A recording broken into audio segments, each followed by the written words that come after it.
Vamos a ver la resolución del ejercicio 22.4, que tiene que ver también con cálculo de flujo eléctrico.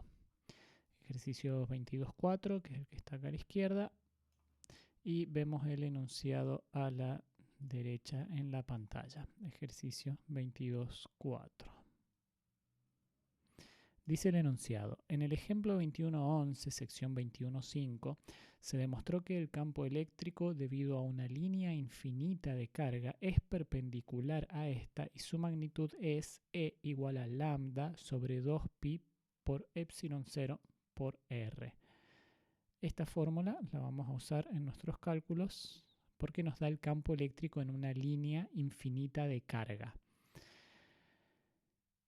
Sigo leyendo. Considere un cilindro imaginario con radio igual a R, con radio R igual a 0,250 metros y longitud L igual a 0,400 metros, que tiene una línea infinita de carga positiva que va a lo largo de su eje. La carga por unidad de longitud en la línea es lambda igual a 3 microcoulomb por metro. A. ¿Cuál es el flujo eléctrico a través del cilindro debido a esta línea infinita de carga? B. ¿Cuál es el flujo a través del cilindro si su radio se incrementa a R igual a 0,500 metros? C. ¿Cuál es el flujo eléctrico a través del cilindro si su longitud aumenta a L igual 0,800 metros? Bien, en definitiva entonces tenemos una configuración como la que se muestra en esta imagen acá a la izquierda. Tenemos una línea infinita con una carga por unidad de longitud lambda igual a, acá tengo anotado el dato, lambda es igual a 3 microcoulomb por metro.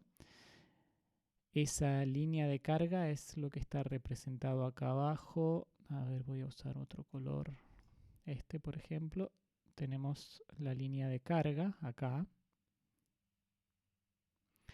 Y tenemos un cilindro imaginario que vendría a ser lo que llamamos una superficie gaussiana, que nos va a servir para calcular el flujo eléctrico justamente a través de esta superficie debido a esta línea infinita de carga.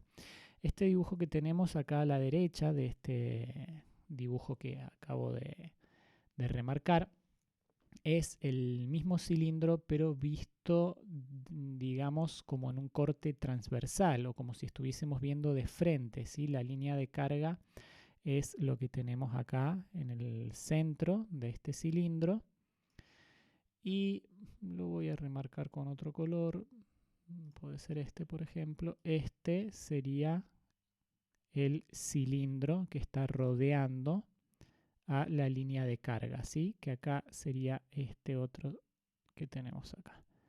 Ahí remarco el dibujo, se ve un poquito mejor si le ponemos color. Ese sería entonces el cilindro que está rodeando a esa línea de carga. Ahí está.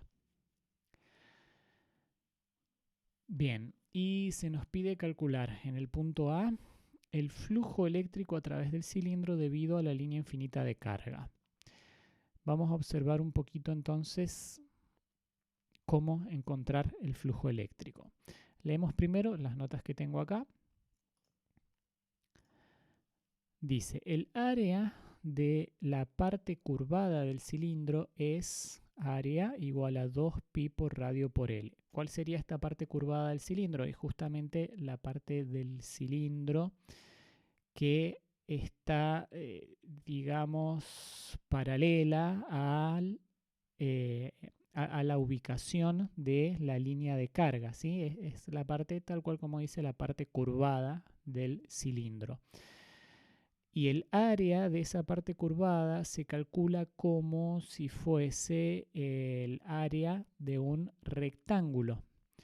Fíjense que esto es el lado está multiplicando a 2 por pi por radio, que en definitiva es el perímetro que se obtiene si consideramos solo la circunferencia de ese cilindro. Para entender cómo se calcula eso, podemos imaginar, por ejemplo, que tenemos un rectángulo que tiene un lado L y si tomamos los dos extremos de este rectángulo, supongamos que es una hoja de papel, tomamos la parte superior y la unimos a la parte inferior doblando el rectángulo, formamos el cilindro. Y consideramos entonces que este lado es, como les decía, la circunferencia que se forma al hacer el cilindro, y esa circunferencia es pi por diámetro, o dicho de otra forma, 2 por pi por radio. Entonces, de esa forma podemos calcular la superficie de toda la parte curvada del cilindro. Y tenemos que considerar toda la superficie de este cilindro, o sea que también tendríamos que considerar la superficie debida a los extremos del cilindro, como estoy remarcando acá, ¿sí? Debido a ese extremo del cilindro, que esa sería la superficie de un círculo. Pero en estos extremos del cilindro, el campo eléctrico es paralelo a la superficie.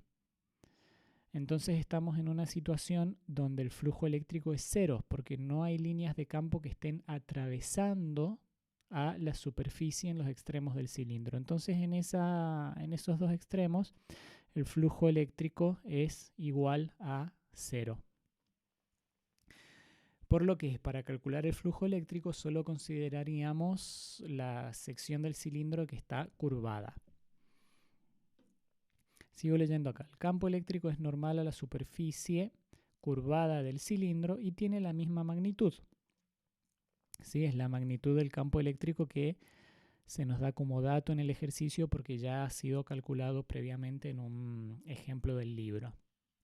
Y es campo eléctrico igual a lambda sobre 2pi por epsilon 0 por radio. Bien, y esa es la magnitud del campo eléctrico en todos los puntos de la superficie, porque este es un campo eléctrico uniforme.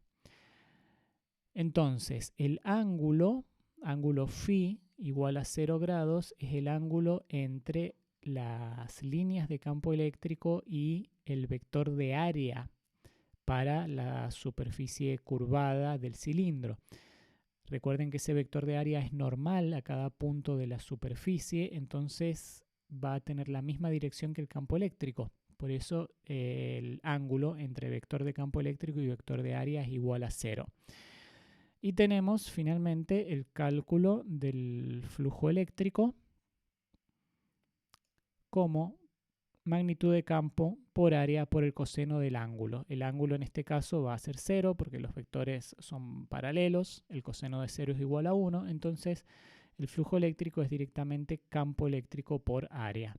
Se reemplazan las expresiones y se llega a esta expresión que tenemos acá, que dice que el flujo eléctrico es lambda por L dividido epsilon 0. Bueno, se reemplazan los valores numéricos. Acá el escaneo no ha quedado muy claro de las notas de mis apuntes, pero bueno, ustedes pueden reemplazar los valores y tienen que llegar a este resultado. 1,36 por 10 a la 5 newton metro cuadrado sobre coulomb. En el punto B se nos pide el flujo eléctrico a través del cilindro si su radio se incrementa a R igual a 0,500 metros.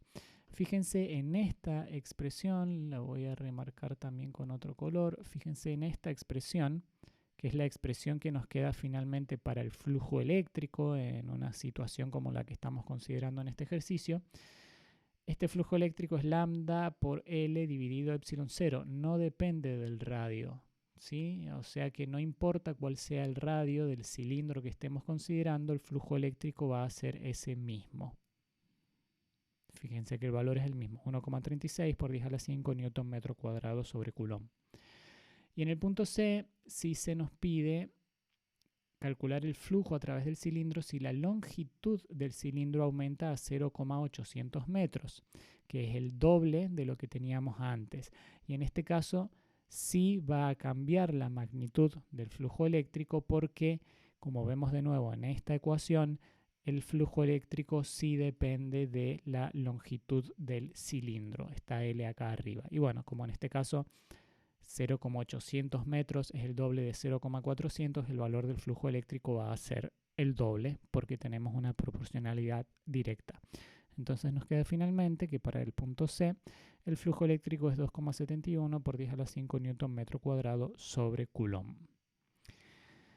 Y que he puesto acá como conclusión, le damos una mirada. El flujo depende del número de líneas de campo que pasan a través de la superficie del cilindro. Bueno, es una conclusión que según la cantidad de líneas de campo eléctrico que pasan por la superficie que estamos considerando, va a ser el valor del flujo. Si hay más líneas de campo, el flujo va a ser mayor. Y es lo que sucede cuando el cilindro es más largo y no cuando aumenta su radio, porque cuando aumenta su radio la cantidad de líneas de campo que atraviesan la superficie del cilindro sigue siendo la misma.